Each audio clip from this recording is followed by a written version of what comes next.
무화과 나무 아래서라는 제목으로 오늘 말씀 나누도록 하겠습니다. 자, 우리는 지난주에 진리와 거짓에 대해서, 참과 거짓에 대해서 나눴는데요. 지금까지 살아왔던 죄된 인간의 속성대로 생각하지 마시고 성경의 말씀대로 참이 무엇인지 거짓이 무엇인지 성경이 뭐하러 말씀하시는지 한번 기억을 되새기시기 바랍니다. 진리는 하나님의 말씀만 진리입니다. 사단의 꾀임에 빠져 죽은 사람은 하나님의 말씀이 심중에 없기 때문에 자기 것으로 말할 수밖에 없는데, 그래서 거짓을 말합니다. 예수님께서 하신 말씀이었습니다. 마귀는 그 속에 진리가 없으므로 진리에 서지 못하고 말할 때마다 자기 것으로 말한다. 이게 예수님 말씀이었어요. 요한복음 8장 44절 말씀이었습니다. 그런데 예수님은 자기 것으로 말하는 것이 아니라, 예수님은 하나님이시니까 이 세상에 오셔서 나는 하나님이니까 내 안에 있는 것을 얘기해 라고 하셔도 되는데, 사람들한테 가르쳐 주시기 위해서, 자기 안에 나오는 것은 다 거짓이다 라는 것을 가르쳐 주시기 위해서 인간으로 오신 예수님조차도 나도 나 스스로 얘기하지 않아, 아버지께 들은 것을 얘기해 라고 말씀하셨습니다. 이것이 바로 요한복음 8장 26절 말씀이었어요. 자, 성경이 말하는 바는 분명합니다. 진리와 거짓에 대해서 스스로 말하는가 아니면 들은 것을 말하는가. 죄된 세상은 그저 자기 학식, 자기를 아주 좋은 사람으로 여기고 자기 안에서 나오는 것은 진리야 라고 말을 할지 모르겠지만, 성경은 정반대로 이야기하는 거예요. 그거 거짓이야. 성경이 말하는 바를 생각하시기 바래요. 자기 안에서 나오는 것은 거짓이다, 밖에서 들은 것을 말하는 것이 참이다, 이렇게 이야기하고 있다는 거예요. 그러면 가만 보면 내 안과 내 바깥과 관련해서 성경이 계속 같은 말씀을 하고 계세요. 구원이 여러분 안에서 와요, 밖에서 와요? 밖에서 오죠. 물에 빠져 죽을 지경에 이른 사람 구원하는 것은 밖에서 던져진 밧줄이죠. 정확히 구원을 상징하고 있어요.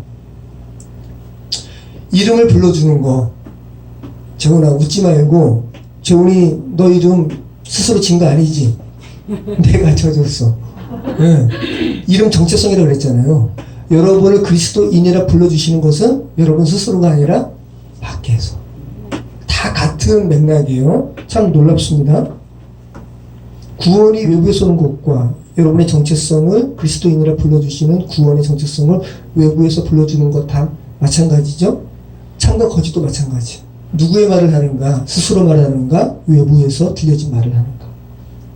세상에 거짓말 듣고 얘기하라는 말씀이 아니라, 성경이 말하는 말을 명확하게 생각하시기 바랍니다. 하나님 아버지께서 들려주시는 말을 하는 것이 참이다. 죄된 세상에 스스로 얘기하는 것은 거짓이다. 분명하죠? 죄된 세상을 살아가는 사람들은 다 자기 이름을 드높이잖아요. 그 영화 300에서도 페르시아 그 왕, 그죠? 그 사람도 자기 절대자라고 이야기하면서 자기 이름 이야기하거든요. 여러분도 죄된 세상을 살아가는 사람들도 다 자기 이름을 드높여요. 근데 그런 사람들이 다 그리스도 안에서 죽고 그리스도인이 되면 외부에서 붙여진 이름, 그리스도인이라는 이름으로 다 묶여버려요. 사도행전이 그 얘기하는 거죠. 그리고 오늘 말씀도 그죠? 죄로 인해서 죽은 사람들은 자기 스스로 옷을 해 입죠. 근데 다음 주에 우리가 살펴보게 되겠죠. 이제 구원받은 사람들은 자기 옷이 아니라 외부에서 하나님께서 지으신 옷을 입는 사람들입니다. 다 맥락이 같습니다. 자, 우리 오늘 말씀 같이 읽겠습니다. 이에 그들의 눈이 밝아져 자기들이 벗은 줄을 알고 무화과 나무 잎을 엮어 치마로 삼았더라. 지난주에 우리가 미처 살펴보지 않은 무화과 나무에 대해서 우리 살펴보도록 하겠습니다. 자, 창세기 기자는 남자와 여자가 죄로 인해서 죽은 이후에 가장 먼저 취한 행동에 대해서 기록하고 있습니다. 벗은 줄을 알고, 에룸밈이라는 말입니다. 아람에서 온 말이에요. 아람. 자, 아람에서 비롯된 에롬, 아롬, 아룸, 오늘 에롬밈 다 이렇게 언어 유의를 사용하고 있어요. 이 언어로 벌거벗음이라는 언어로 하나님의 말씀을 순종하고 불순종하는 것과 관련해서, 그래서 하나님에 대하여 삶과 죽음에 대해서 기록하고 있다는 거. 자, 벗어도 부끄럽지 않았던 남자와 여자에게 하나님의 말씀을 불순종한 결과로 인해서 죽음이 찾아온 후에 가장 먼저 행동한 것은 벌거벗은 것을 가리는 행동이었어요. 자, 하나님의 말씀을 불순종한 결과가 그 전에는 없었던 감정이 새로 생겼습니다. 어떤 감정이에요? 수치스러움. 그죠? 수치스러움의 감정이 그 전에 없었는데 하나님의 말씀을 불순종한 결과 그 감정이 생겼어요. 자, 그래서 이제 그 수치스러움을 가리는 존재가 되었습니다. 하나님의 말씀을 불순종해서 죄로 인해서 죽은 결과가 스스로 무엇을 이제 가려야 하는 존재로 전락했다는 거. 성경이 지금 말씀하고 있다는 겁니다. 죄된 세상은 스스로 자신의 치부를 가립니다. 여러분 다 가리죠? 옷으로도 가리고 여러 가지 것으로 여러분을 가리죠? 죽음을 상징하는 대표적인 병이 뭐예요? 성경에서 나병이에요. 그죠? 우리말로 예전에 문둥병이라고 했던, 지금은 문둥병이라고 말하지 않죠. 뭐라고 말해요? 한센병. 자, 문둥병이 어떤 병이에요? 문둥병이 왜 죄를 상징해요? 문둥병은 신경이 마비돼서, 그죠? 어디 이렇게 스크래치 나가지고 피가 나면 바로 처방해야 되는데, 이 스크래치 나서 아픈 거를 몰라서 계속 그걸 방치하는 거죠. 그래서 코가 떨어져 나가고 귀가 떨어져 나가고, 죄가 그런 거거든요. 죄에 둔감해가지고 죄가 자신을 죽이는지 모르고 계속 그 상태에 머무르잖아요. 그래서 나병이 성경에서 죽음을 상징해요. 그래서 제사장이 아까도 지금 타해를 말씀을 드렸잖아요. 문둥병자 보고 제사장이 부정하다. 다른 말로는 너 죽었다. 그리고 그 정결 의식을 행한 후에 너 이제 살았다 외치는 거죠. 이 죽음의 병, 나병을 가지고 그렇게 얘기하는 거예요. 자, 성경에 나병이 걸린 어떤 사람이 그 나병을 가리기 위해서 온갖 것으로 가렸어요. 그리고 가릴 수밖에 없어요. 그 사람의 위치가 장군이기 때문에. 누구예요? 나아만 장군. 나아만 장군이 대단한 장군이에요. 하나님께서 아람이라는 나라를 이렇게 구원하게 한 아주 굉장한 장군이에요. 그러니까 아람 나라에서 얼마나 추앙받는 장군이에요. 겉으로 보면 아주 멋진 투구와, 그죠? 멋진 갑옷과 아주 휘황찬란한 권세 있는 모습이지만 그 속은 어떻다고요? 죽었다고요. 문둥병이라고요. 그러니까 이 나아만 장군은 자기의 나병을 가리기 위해서 온갖 투구로 가리는 거예요. 그죠? 근데 하나님께서 그 나병 걸린 나아만 장군을 낫게 하는 과정 가운데 어떤 일을 행하시냐 하면 가렸던 것을 하나하나 벗기는, 그죠?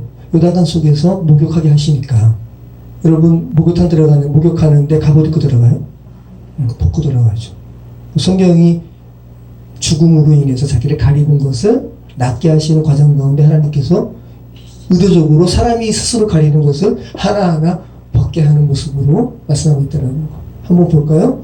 하나님의 사람 엘리사가 이스라엘 왕이 자기의 옷을 찢었다 함을 듣고 왕에게 보내 이르되 왕이 어찌하여 옷을 찢었나이까 그 사람을 내게로 오게 하소서. 그가 이스라엘 중에 선지자가 있는 줄을 알리이다 하니라. 나아만이 이의 말들과 병거들을 거느리고 이르러 엘리사의 진문에 서니 엘리사가 사자를 그에게 보내 이르되 너는 가서 요단강에 몸을 7번 씻으라. 내 살이 회복되어 깨끗하리라 하는지라. 나아만이 노하여 물러나며 이르되 내 생각에는 그가 내게로 나와서서 그의 하나님 여호와의 이름을 부르고 그의 손을 그 부위 위에 흔들어 나병을 고칠까 하였도다. 다메섹강 아바나와 바르바는 이스라엘 모든 강물보다 더 낫지 아니하냐. 내가 거기서 몸을 씻으면 깨끗하게 되지 아니하려 하고 몸을 돌려 분노하며 떠나니 그의 종들이 나와서 말하여 이르되 내 아버지여 선지자가 당신에게 큰 일을 행하라 말하였다면 행하지 아니하였으리이까. 하물며 당신에게 이르기를 씻어 깨끗하게 하라 함이니까 하니 나만이 이에 내려가서 하나님의 사람의 말대로 요단강에 7번 몸을 담그니 그의 살이 어린아이의 살같이 회복되어 깨끗하게 되었더라. 아멘. 자, 이 죄로 인해서 죽은 사람의 생각이 명확하게 나만의 생각을 통해서 나오고 있죠. 하나님의 선지자, 하나님의 사람이 이렇게 하면 날 겁니다 라고 이야기했더니 얼굴도 보여주지도 않고, 그죠? 누구를 통해서 이렇게 전하는 거예요. 그랬더니 나만이 어떻게 이야기해요? 내 생각에는. 죄로 인해서 죽은 사람들이 다 내 생각에는 이럴 것 같은데, 그죠? 죄된 세상의 종교가 다 그런 거 아니에요. 내 생각에는 어떻게 밖에서 구원이 오나 스스로 돌을 닦아야지, 스스로 해탈해야지, 내 생각에는. 네. 자, 죄로 인해서 죽은 존재는 이렇게 나아간 장부처럼 스스로 가리는 행위를 합니다. 이 가리는 것이 옷이 될 수도 있고, 물리적으로는 또 다른 것으로는 도덕적인 선행이 될 수도 있고, 학벌이 될 수도 있고, 그죠? 학문이 될 수도 있고, 집안이 될 수도 있고, 여러 외모로 가리는 거죠. 을 지금 가릴 수 있다고 생각하는 거죠. 자기의 나름대로 사회적 위치가 그 정도 있다고 생각하니까. 근데 결국은 다 들통나는 거고. 자, 창세기 기자는 죽은 수치를 가리는 행위로 쓰인 도구가 뭐라고 이야기하고 있어요? 무화과 나무 잎. 무화과 나무 잎이 팔레스타인에 존재하는 나뭇잎 중에 가장 크다 그래요.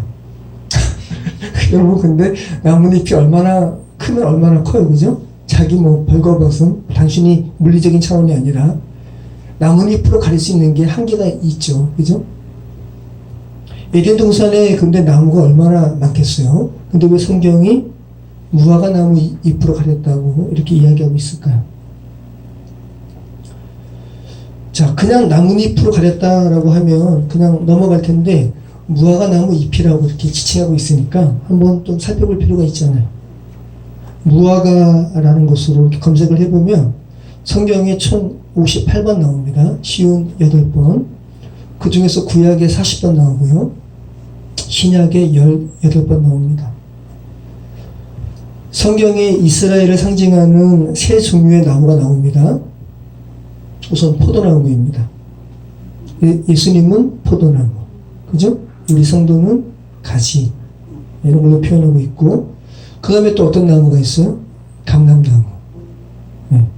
왕이나 제사장에게 기름을 부을 때 감람나무가 올리브예요. 그 감람나무에서 나는 열매에서 그 짠 기름을 붓죠. 그리고 무화과 나무가 언급이 되는 거예요. 자, 무화과는 이름 그대로 뭐가 없어요? 무화과니까 뭐가 없는 거예요? 꽃이 없는 거예요. 그죠? 그래서 무화과입니다. 그래서 무화과 나무는 대체적으로 성경에서 이스라엘의 신앙적인 행태를, 그렇게 신앙적인 상태를 의미하는 그런 나무로 언급이 돼요. 예수님도 무화과 나무를 통해서 유대인의 열매 없는 행태를 꼬집으셨어요. 자, 마가복음 11장 13절로 14절. 우리 같이 읽겠습니다. 멀리서 잎사귀 있는 한 무화과 나무를 보시고 혹 그 나무에 무엇이 있을까 하여 가셨더니 가서 보신즉 잎사귀 외에 아무것도 없더라. 이는 무화과의 때가 아님이라. 예수께서 나무에게 말씀하여 이르시되 이제부터 영원토록 사람이 내게서 열매를 따먹지 못하리라 하시니 제자들이 이를 듣더라. 아멘. 무화과가 열릴 시기가 아니기 때문에 무화과 열매가 없는 것을 주님께서 저주하시는 것이 언뜻 이해가 안 되시죠. 그죠? 그런데 열매 없음이라는 것에 집중하시기 바래요. 열매 없음. 열매 없음이라는 것에 집중하시면 이 마가복음 기자가 말하는 바가 분명하죠.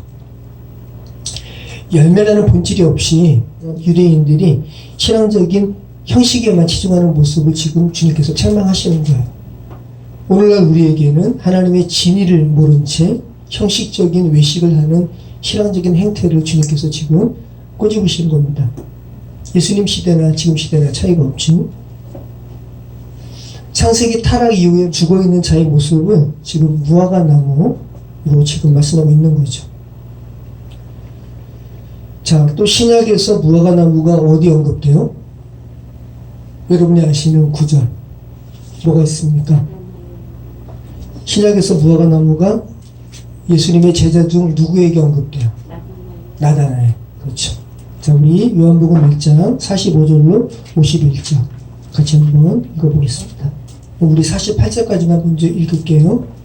빌립이 나다나엘을 찾아 이르되 모세가 율법에 기록하였고 여러 선지자가 기록한 그 일을 우리가 만났으니 요셉의 아들 나사렛 예수니라. 나다나엘이 이르되 나사렛에서 무슨 선한 것이 날 수 있느냐? 빌립이 이르되 와서 보라 하니라. 예수께서 나다나엘이 자기에게 오는 것을 보시고 그를 가리켜 이르시되 보라, 이는 참으로 이스라엘 사람이라. 그 속에 간사한 것이 없도다. 나다나엘이 이르되 어떻게 나를 아시나이까? 예수께서 대답하여 이르시되 빌립이 너를 부르기 전에 내가 무화과 나무 아래에 있을 때에 보았노라. 자, 예수님께서 당신의 제자를 부르시는 장면 중에 하나인데, 자, 나다나엘과 관련해서 창세기 3장의 구절과 연결되어 있는 것을 우리가 발견합니다. 빌립이 나다나엘에게 예수님 정말 대단하신 분이야, 하나님의 아들이신 것 같아 라고 하면서 예수님에 대하여 증거했습니다. 그랬더니 나다나엘이 선악간의 판단을 했어요.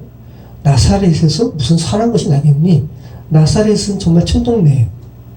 그래서 예수님을 가리켜서 나사렛 예수라고 굳이 얘기하는 거예요. 네.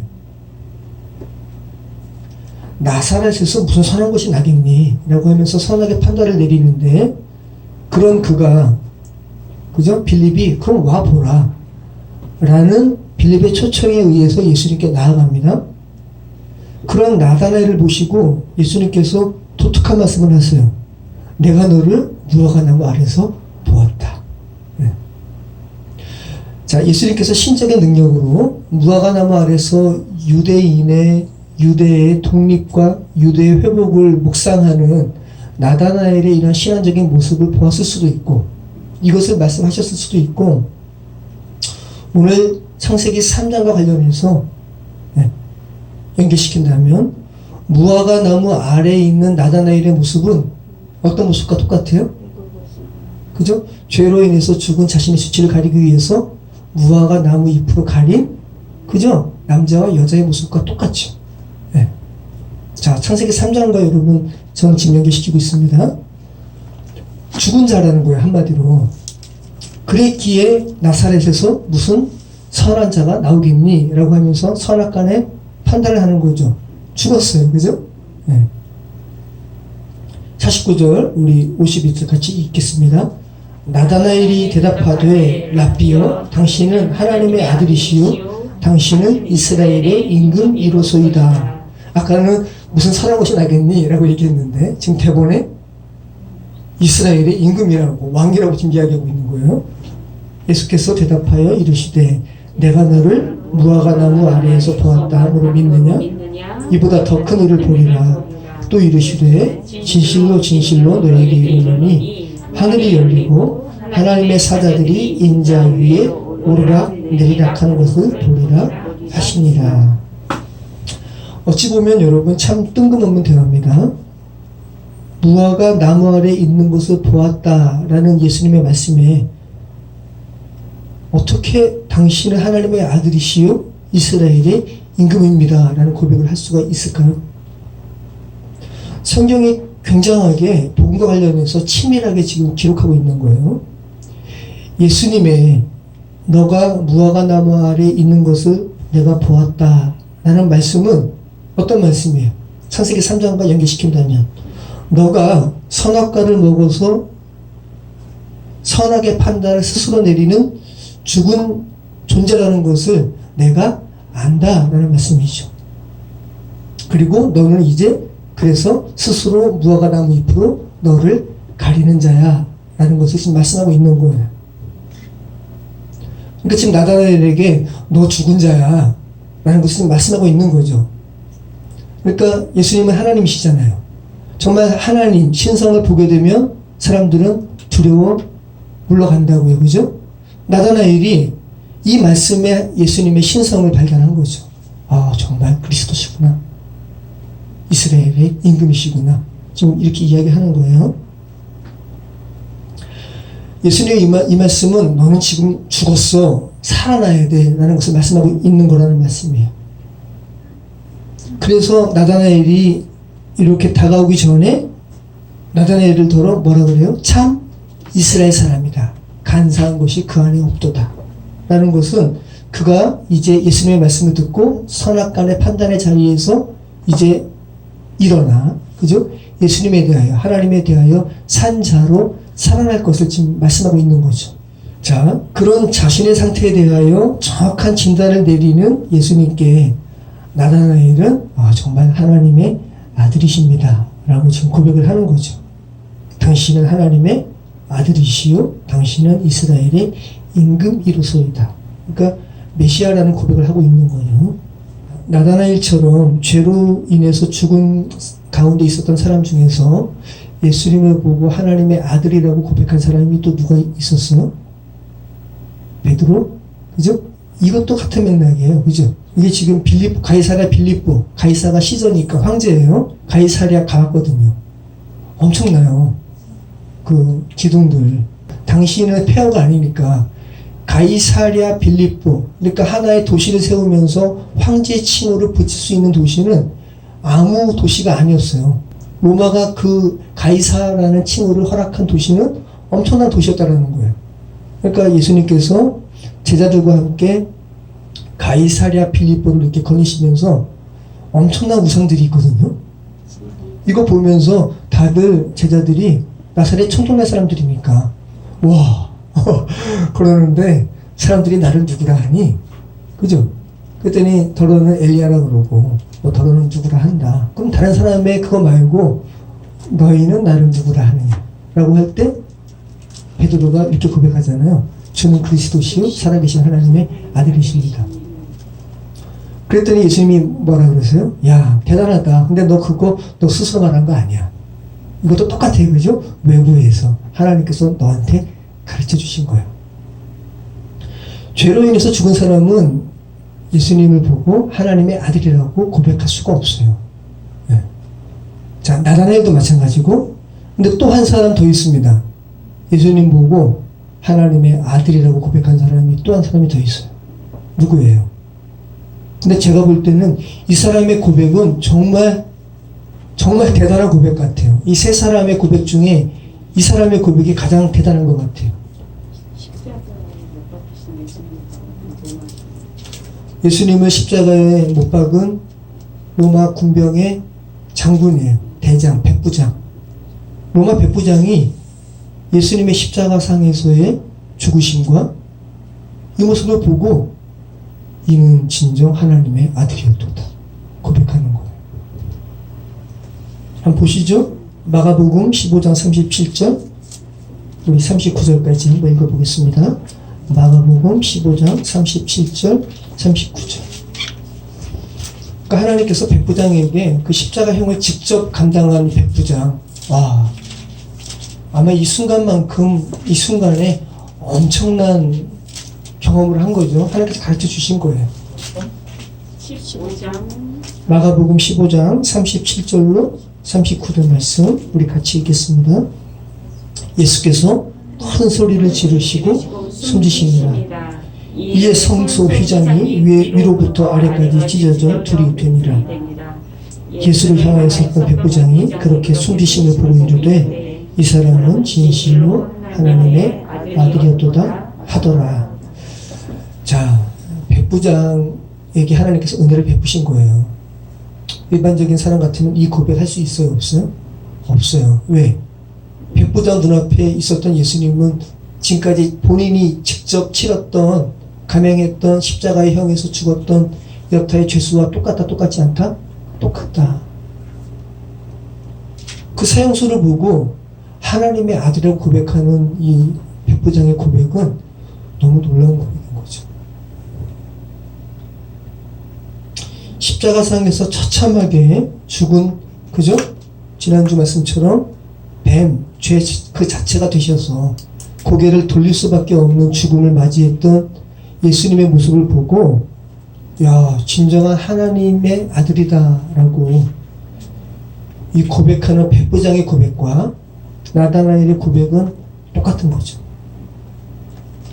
그죠? 그러니까 이 백부장의 고백도 무화과 나무 잎으로 자신을 가린 사람 중에 한 사람의 고백이에요. 무화과 나무 아래서 있었던 사람과 똑같은 사람의 고백입니다. 하나님의 은혜로 알게 된 겁니다. 여전히 무화과 나무 잎으로 스스로 가린 사람은 오늘 본문의 제목처럼 무화과 나무 아래에 있는 사람은 십자가에서 사용당한 이 죄수의 모습에서, 그죠? 나사렛 출신의 이 목수, 죄수의 모습에서 하나님의 아들의 모습을 발견할 수 없습니다. 백부장에게 엄청난 하나님의 은혜가 부어진 거죠. 백부장은 여러분 유대인의 입장에서 본다면 많은 것으로 갈 수가 있는 거예요. 나아만 장군처럼. 그죠? 똑같아요. 근데 이런 그가 자기가 직접 감행하는 십자가의 이 죄수의 모습에서 하나님의 아들을 발견하는 것은 정말 놀라운 하나님의 은혜라는 거죠.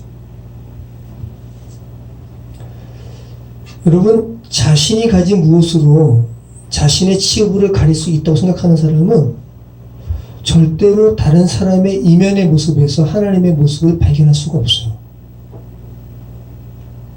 자신이 가진 재능과 자신이 가진 재력과 자신이 가진 학문과 자신이 가진 사회적 위치로 자신의 치부를 가릴 수 있다고 생각하는 사람은 세상적인 모습에서 천한 모습으로 살아가는 사람들의 이면의 모습에서 하나님의 형상을 발견할 수 없다고요. 오히려 조롱한다고요. 야, 그래서 넌 안 돼. 나는 가렸는데 왜 너는 못 가리니? 이 한심한 자들아. 라고 조소하지. 그죠? 다른 사람의 모습에서 하나님의 사람의 형상을 발견할 수 없다는 거죠. 판단하는 거예요. 그죠? 나는 가렸는데 왜 넌 못 가렸니? 백부장에게 하나님께서 은혜를 베푸시지 않으셨다면 백부장은 여전히 무화과로 자신의 치부를 가린 채 예수라는 이 죄수를 그냥 판단했을 거예요. 너는 십자가형을 당하는 사형수에 불과해. 그 스스로 하나님이 되는 거죠. 그들은 아니라고 스스로의 선악간의 판단을 내리는 사람들입니다. 그리고 그들은 자기가 직접 십자가에 매다는 이 사람과 하등 다를 바 없다라는 것을 인정하지 않습니다. 자신이 무시하는 죄된 세상에 정말 힘겹게 살아가는 사람들의 처지와 자신이 같다라는 거. 실존적으로 죽음 앞에 하나님의, 그죠? 전면 앞에 선, 가련한 존재라는 것을 인정하지 못합니다. 그리고 더더욱 견고하게 무화과 나무 잎으로 견고하게 자신을 가리는 이 행위를 계속합니다. 자, 우리 50절, 51절 우리 같이 읽겠습니다. 예수께서 대답하여 이르시되 내가 너를 무화과 나무 아래에서 보았다 하리라 믿느냐? 이보다 더 큰 일을 보리라. 또 이르시되 진실로 진실로 너에게 이르노니 하늘이 열리고 하나님의 사자들이 인자 위에 오르락 내리락 하는 것을 보리라 하시니라. 자, 예수님께서 나다나엘에게 야, 내가 너를 무화과 나무 아래에서 보았다라는 것으로 이야기한다고 너가 믿는구나. 근데 너는 이제 더 큰 것을 보게 될 거야. 야곱의 꿈, 그죠? 야곱의 꿈을 지금 언급하시는 거죠. 하늘이 열리고 죄로 인해서 죽은 자 가운데서 너 지금 살아났네. 이제 너한테 하늘이 열릴 거야. 그죠? 그리고 하나님의 사자들이 하늘에서 땅으로 오르락내리락 하는 것을 보게 될 거야. 한마디로 너 이제 개천절, 그죠? 너 이제 하늘이 열렸어 라는 것을 말씀하고 있는 거예요. 이거 창세기 28장에서 야곱이 꾼 꿈입니다. 제가 그냥 말씀드릴게요. 창세기 28장 12절에 그죠? 야곱이 에서를 피해서 하란으로 도망가다가 한 광야에서 돌베개 베고 자죠. 얼마나 처량해요. 아무것도 없어요. 밤에 그냥 돌베개 베고 자는 거예요. 처량하죠? 근데 하나님께서 꿈을 허락하신 겁니다. 꿈에 본즉 사닥다리가 땅 위에 서 있는데 그 꼭대기가 하늘까지 닿았다. 그리고 또 본즉 하나님의 사자들이 그 위에서 오르락 내리락.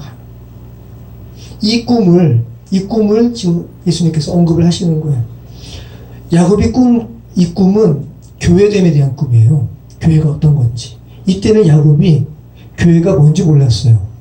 이 꿈 꾼 다음에 야곱이 이야기하거든요. 거기서 이제 기름 붓고 제사하잖아요. 그리고 하나님께 서원해요.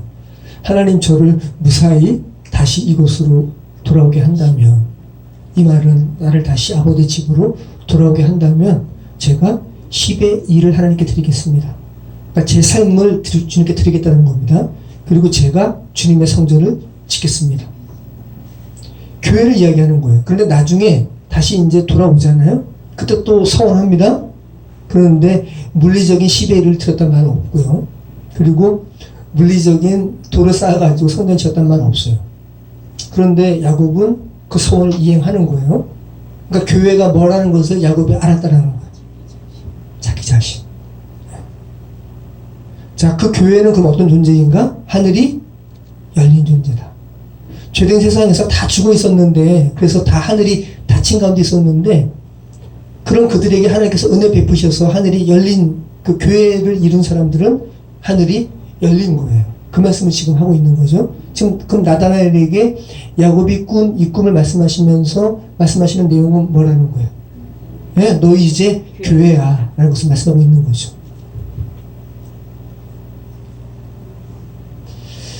여러분, 열렸다라는 표현은 정말 너무 좋지 않아요? 어감도 좋지 않아요? 열렸다. 막힌 것이 없이 다 풀렸다. 네. 진정한 교회됨을 이룬 사람은, 진정한 살리심을 받은 사람은 하늘에서부터 그 정체성이 회복된 사람이에요. 출발점이 하늘이에요. 자, 용서는 출발점이 어디예요? 땅이에요. 그죠? 좀 놀랍죠? 하늘로부터 그 정체성이 회복된 사람은 이제 그로부터 용서가 시작이 돼요. 자, 다시 한번 여러분이 지금 교회라는 이 사실, 정말 너무 엄청난 여러분의 호칭이죠. 여러분을 교회라고 부르시는 거예요.